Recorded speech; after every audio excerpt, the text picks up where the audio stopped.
Wait a minute. Hold the entire phone, lock the doors, and pull up a chair, because what just happened on that live podcast set was not regular podcast chatter. That was a woman pulling the pin on a grenade in front of 3 grown men, holding it up to the camera, and basically daring anybody in the room to take it from her. Turn it off. Turn it off. Trust me, turn it off. That is what the man behind the board was begging her to do, almost whispering it like he already knew the building was about to catch a fire that nobody on that panel was equipped to put out. And Remy Ma sat there, calm as a Sunday morning, and answered with one of the flattest, most chilling lines you will hear all year. Nobody is going to do nothing to me. Period. End of statement. So today we are going to peel this entire situation back, layer by layer, because this is not just about a bar on a remix or a podcast clip floating around your timeline. This is about a woman who has been bitten her tongue for years, finally deciding the silence was costing her more than the truth ever could. Let me set the scene properly, because the people in the back keep missing the details, and the details are where the whole story lives. The podcast in question is the one with Mase, Jim Jones, Fabolous, Maino, and the rest of that veteran New York rotation, and they have been trying to position the show as that grown man cipher where uncomfortable conversations get had on camera. Cute concept. Lovely branding. The problem is, the moment a guest walked in with a real torch in her hand and started waving it around the studio, you could feel the energy in the room contract. Because Remy Ma was not there to play coy. She was not there to giggle, redirect, or pretend like the elephant in the corner had not been doing the cha-cha slide on her name for 2 solid years. She was there to set something straight, and the panel was not ready. Not in the slightest. And before we go any further, I want to give a proper shout out to the TikTok creator that originally clipped this moment and made sure the world got to see Remy Ma in that exact frame of mind. Without that clip, half of us would still be sitting here pretending the podcast was a wholesome family-style group chat. Because the longer version of the footage is even more telling. In the extended cut, you can see one of the hosts visibly tense up. You can see another one shift in his seat like the chair suddenly got hot. And there is a moment, brief but unmistakable, where Fabolous steps in and basically tells the room to relax and let her speak. Because everybody on that panel already knew what was happening. Remy Ma had walked in with the receipts folder open, and the room realized in real time that pretending not to see it was no longer an option. Now, before the comment section gets cute, let me make one thing crystal clear. This is not a pylon. This is not a hit piece. This is a long overdue look at what actually happened over the last couple of years between Remy Ma, the man she was married to, the woman who allegedly slid into the middle of that marriage, and the audience that helped fuel the fire because the audience could not resist a juicy headline. We are going to talk about all of it. The remix, the freestyle, the podcast circuit, the tattoo, the wedding ring that somehow stayed on Instagram long after the marriage was reportedly cooked, and the very interesting fact that one half of this triangle has been everywhere with a microphone and the other half has barely said a word. Until now. Until the bar dropped. Until that podcast clip went viral. Until Remy Ma finally said what the entire industry already whispered behind closed doors. So let us rewind for the people just tuning in, because context is everything, and without context, the clip just sounds like a rapper being a rapper. The situation, as the public understands it, goes something like this. Remy Ma and her now estranged husband were once held up as one of the gold standards of black love and hip-hop. They had the love and hip-hop arc, the prison wait, the reunion, the renewed vows, the daughter, the entire fairy tale. People made memes about wanting a man who would write to them every single day for years. People literally said they needed that kind of love in their lives. And the engine of that fairy tale, the one putting the polish on it every single week, was Remy Ma herself. That is not opinion. That is documented. Go back to those old episodes and watch who is doing the emotional labor on screen. Watch who is selling the love story. Watch whose face the camera lingers on when the strings start swelling. Then enter the third party, who, depending on which side of the internet you sat on, was either a champion in her own right or the architect of one of the messiest unraveling stories the culture has watched in years. A celebrated athlete. A woman with her own accolades, her own platform, her own following.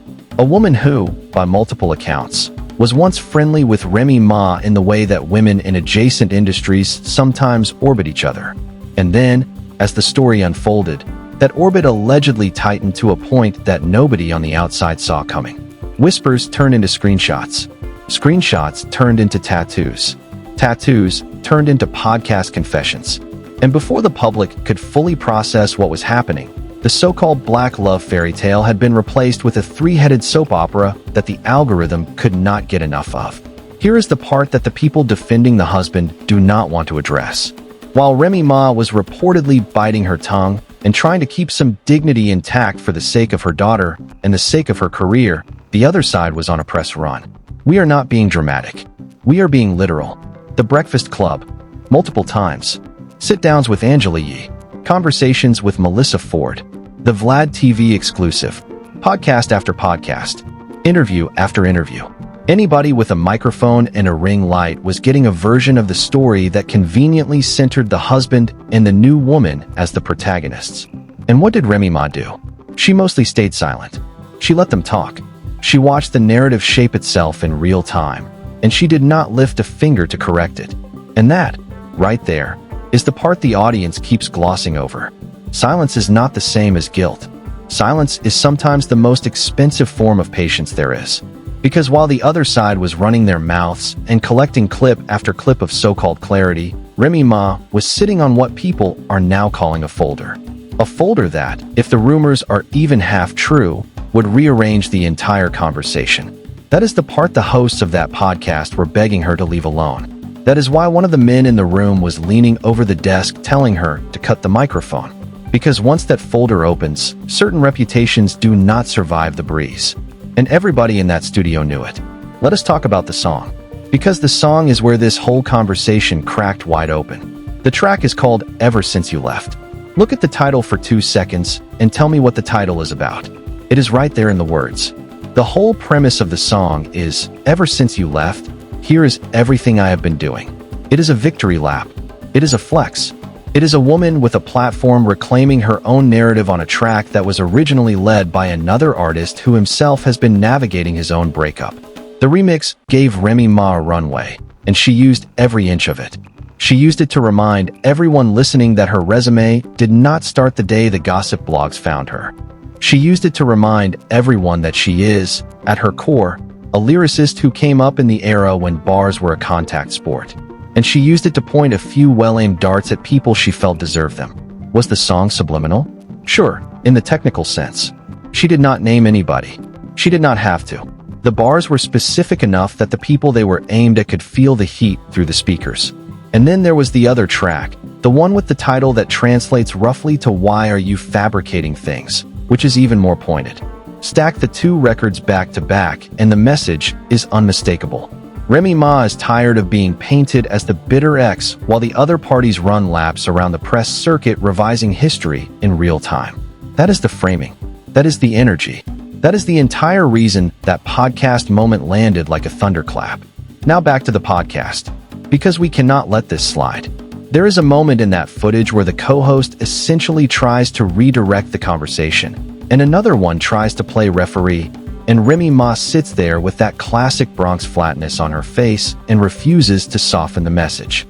The fuck do I want to talk about? She says, because nobody is going to do nothing to me. And as crude as the wording is, the message inside the message is what matters. She is not saying she is invincible. She is saying that the people she is talking about already know they cannot touch her without making things worse for themselves. That is a flex. A quiet, terrifying, completely confident flex. The kind of flex that only lands when the person delivering it has actually done the math and knows the receipts are filed in the right drawer. This is the part where I have to address a small but loud section of the comment section. The section that keeps saying Remy Ma should let it go. The section that keeps saying she sounds bitter. The section that keeps saying she should have moved in silence and just signed the divorce papers. I want to ask those people a serious question. Where were you when the husband was on every single podcast playing the wounded saint? Where were you when the new partner was doing interviews painting herself as a misunderstood third character in a romance she did not author? Where was the call for silence then? Where was the demand for grace then? Funny how grace only seems to apply when a woman has the audacity to defend herself in public. Funny how dignity is only a virtue when it benefits the people who broke first. Because that is the pattern. That is always the pattern. When the woman on the receiving end of the betrayal finally opens her mouth, suddenly she is the problem. Suddenly she is too loud. Suddenly she is bitter, broke, lonely, washed, irrelevant. You name the adjective and somebody in the comments has typed it. And meanwhile, the people who created the situation in the first place are giving brand-sponsored interviews about healing. Make that make sense? You cannot. That is the point. The math has never added up, and Remy Ma walking into that podcast and refusing to play polite was the moment a lot of the audience finally realized the equation was broken from the jump. Let us talk about the tattoo, because the tattoo deserves a paragraph of its own. The reports that came out that the new partner of the husband actually got ink dedicated to him at the height of the situation, while he reportedly still had ink dedicated to his wife, while he reportedly still had photos with the wife visible on his own grid, while the divorce paperwork was reportedly not even cleanly resolved, is the kind of detail that you cannot write into a fictional drama because it would feel too on the nose. And yet, here we are. Reality outpaced the script. The audience watched it unfold in real time, and a significant portion of the audience clapped for it anyway, because clout has a way of muting common sense in the algorithm era.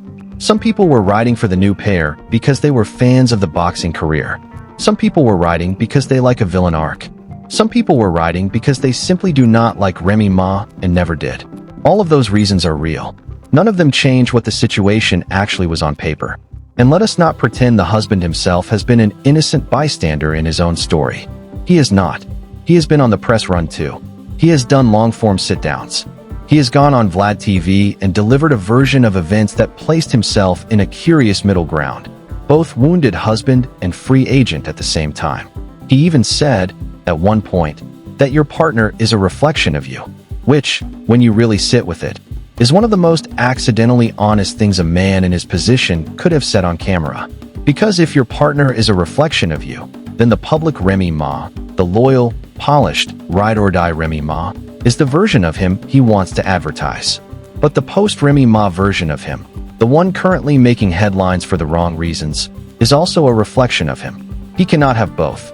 The mirror does not work that way. The mirror shows you exactly who is standing in front of it. No filter, no edit. This is where the audience needs to be honest with itself. The black love fairy tale that you cried over on that show was not something the husband manufactured. It was something Remy Ma built. She built it with her presence. She built it with her loyalty. She built it with her willingness to make a public marriage look like a soft, intentional thing in an industry that does not reward softness. Go back and watch those clips with adult eyes. Watch who is leading the emotional arc. Watch who is doing the heavy lifting on the romance. Watch who is selling the relationship to the cameras while the other person sits there and benefits from the package. The audience fell in love with an aesthetic, and the aesthetic had a name, and the name was Remy Ma. Not him. Her. The aura, the New Yorkness, the lyrical resume, the matriarchal energy, the hair, the makeup, the wardrobe, the whole signature. People wanted a piece of that universe. Some people, allegedly, wanted to be that universe. And that is where the third-party rumor cycle gets uncomfortable, because critics have said for a long time that the new partner did not just want the man. The new partner, in the opinion of many observers, wanted the entire Remy Ma starter pack. The image, the accent, the style, the confidence, the presence in a room. They wanted the husband because the husband was the most accessible piece of that puzzle to acquire. That is a heavy claim, and I am not putting it on the table as gospel. I am putting it on the table because that is the read the audience has had for months now, and the receipts the audience has been collecting along the way, screen by screen, post by post, outfit by outfit, have not exactly cooled the theory. People online have cataloged the parallels. They have lined up the photos. They have pointed at the hair changes, the styling shifts, the body language in interviews, the chosen vocabulary. And every time the third party has tried to push back on the comparison has gotten stronger because she has engaged with it. She has clapped back. She has defended herself. And every time she defends herself, the audience zooms in a little closer on the very thing she is trying to deflect from. Meanwhile, the husband keeps making it weirder. Because for somebody who claims he has moved on, his entire public footprint still seems to be calibrated around his ex-wife. The podcast appearances keep circling back to her. The interviews keep finding a way to mention her. The social media posts keep flirting with her shadow. And the audience is not stupid. The audience can read a pattern. When a man tells you he is over you with his mouth, but his timeline keeps spelling your name in the comments section, the timeline is the document that wins. The timeline is the receipt. The mouth is just marketing. So when Remy Ma finally walks into a podcast and decides she is going to stop being polite about her own story, the reaction from the panel is telling. The men in that room did not gasp because she said something shocking. They gasped because they knew she was holding back something even bigger, and they could see her deciding, on camera, whether to use it. That is the unspoken weight of that clip. It is not just about what she said. It is about what everybody in the room understood she could say. The host telling her to turn off the microphone was not protecting Remy Ma. He was protecting the names of people who were not in the room to defend themselves. He was protecting the comfort of an industry that loves to feed on chaos but hates when a woman steps to the mic and decides she is going to be the chef.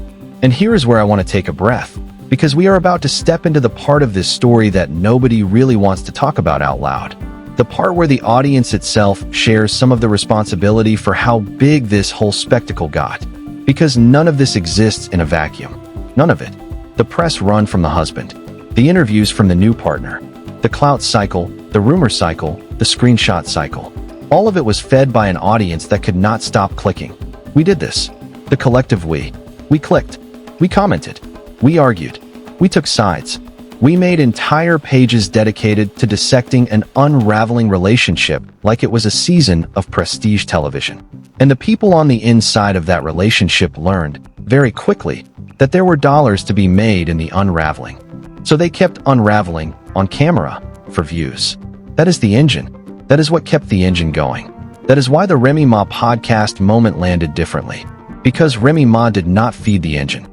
She walked into the room with the engine already turning, sat down, and basically said, "You all built this without me. You all profited off this without me. And now that I am here, you want me to turn the microphone off?" No, that is the cold-blooded subtext of that whole clip. And every single person who has been clicking on these stories for the last 2 years felt it land. You felt it. I felt it. The hosts in the room definitely felt it. That is why the room got so quiet so fast. Let us also be honest about the loyalty conversation. Because for months, the discourse online has been split into two loud teams. Team Remy Ma, Team the new partner. And both teams have been pulling from the same flawed playbook. The same recycled arguments. The same recycled receipts. But what gets lost in the team versus team framing is the fact that loyalty was never the central question. The central question was always about pattern. Patterns of behavior. Patterns of choice. Patterns of who shows up on which podcast, pushing which version of which story. And when you actually map the patterns out, side by side, the picture is not flattering for the side that has been the loudest. The side that has been the loudest has also, conveniently, been the side with the most to prove and the least to lose. Because they were not the ones with a 15-year marriage on the table. They were not the ones with a daughter watching from the side. They were not the ones who had to balance a career, a public image, and a private heartbreak at the same time. They had the freedom to talk because they had no anchor weight to keep them quiet. Remy Ma did. Until she decided she did not. There is a reason her supporters lit up the second that podcast clip dropped. Because for a long time, those supporters have been carrying the bag for a woman who would not pick up the bag herself. They have been in the comments section arguing on her behalf, defending her honor, pulling up old clips, posting old interviews, reminding the timeline that she was the architect of the gold standard relationship that the husband is currently dragging through the mud. And those supporters had to keep doing all of that while she said nothing. So when she finally spoke, even subliminally, even through a song, even through a podcast moment, it was like watching a dam crack. The relief in the comments was almost physical. You could feel it. People typed in all caps. People said finally. People said about time. People said let her cook. Because the loyalty cycle had been a one-way street for so long that the moment the highway opened in both directions, the audience treated it like a holiday. Now I want to circle back to the husband one more time, because there is a smaller story inside the bigger story that deserves attention. The husband, for all his interviews and all his press appearances, has never actually delivered a clean account of what really happened. He has danced around it. He has hinted. He has implied. He has done the thing where you say a lot of words in a row without actually saying the one word that matters. And critics have called this what it is. They have called it spin. They have called it stage management. They have called it the kind of media tour you do when you are trying to control a narrative without telling the truth, because the truth would not survive being said out loud. That, by the way, is the thing Remy Ma is allegedly sitting on. The truth that would not survive the daylight. That is what the panel was sweating about when she sat down at that table. And let us not forget the smaller, quieter detail that nobody is harping on, but everybody should. The fact that, even during all of this drama, even during the press run, even during the social media chaos, the husband never officially shut the door on the marriage in a clean way. The paperwork was reportedly slow. The public posture was murky. The public statements were inconsistent. One day, he is the heartbroken husband. The next day, he is the moving on bachelor. The next day, he is the man defending his new partner in a comment section. The next day, he is shouting out his ex-wife on a panel. Which is it? Pick a lane. Stay there. Because every time he switches lanes, he makes Remy Ma look more justified for finally calling out the lie. The lie, by the way, is not one specific sentence. The lie is the entire framing. The lie is the structure of a story that pretends to be a love story, but is actually a clout story dressed up in love story clothing. This is the part where I want to talk to the people who keep saying she should be the bigger person. I love that for you. I love the energy of bigger person. I really do. But let me ask, how big does she have to be? How long does she have to be silent? How many press runs does she have to sit through before she is allowed to defend herself with the very tools she has been celebrated for? She is a rapper.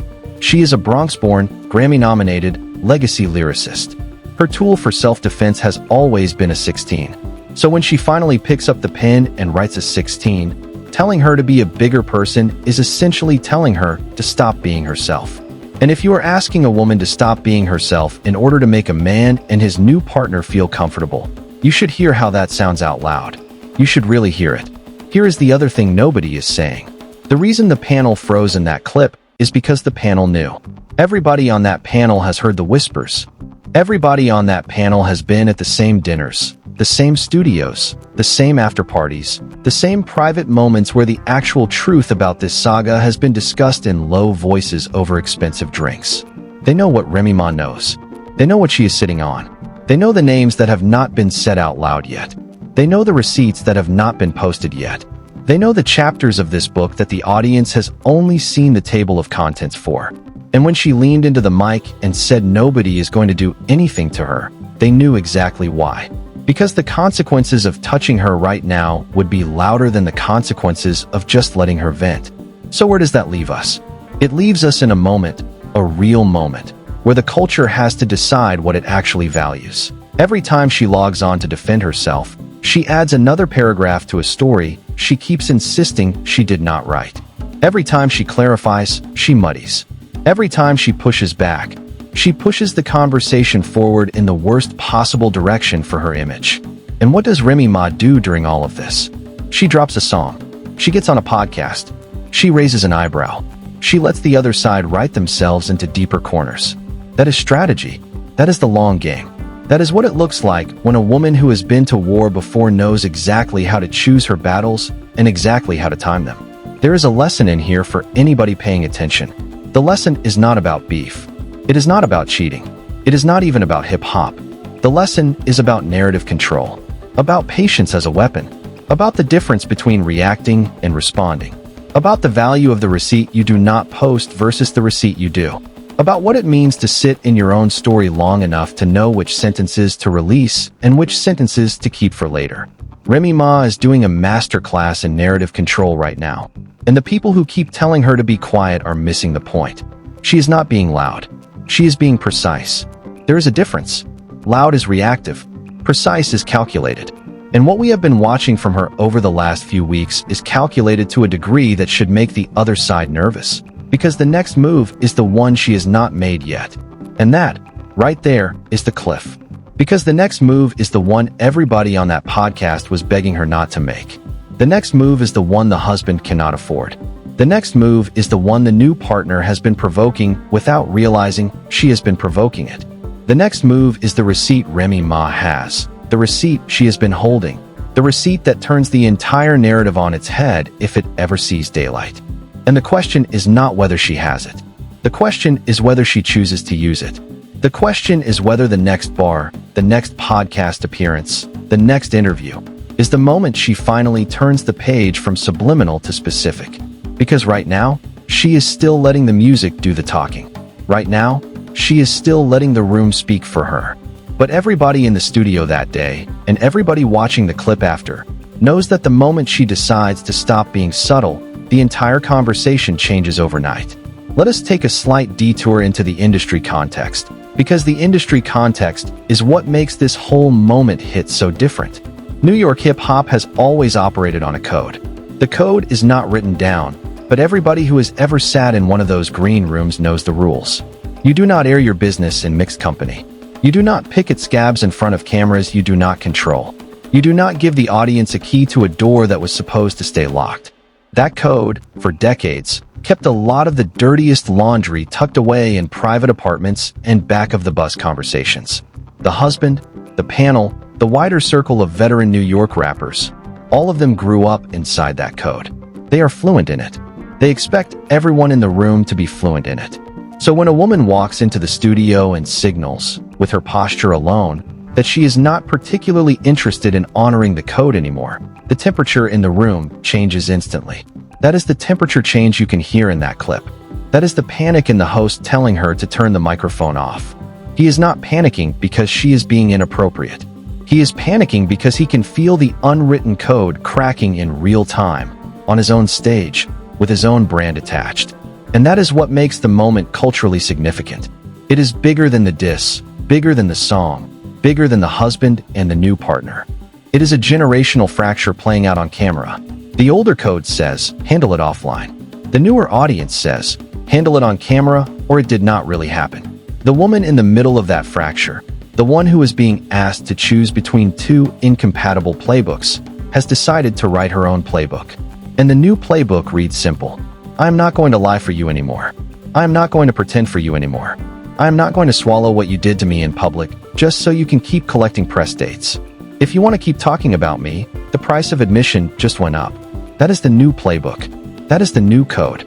That is the rule change the panel saw arriving in real time, and they did not know how to handle it because nobody in their generation had ever drafted the rule book for it. There is also a quiet conversation to be had about the gendered economics of all this. The cost of breaking a marriage in this industry is almost always priced higher for the woman than for the man.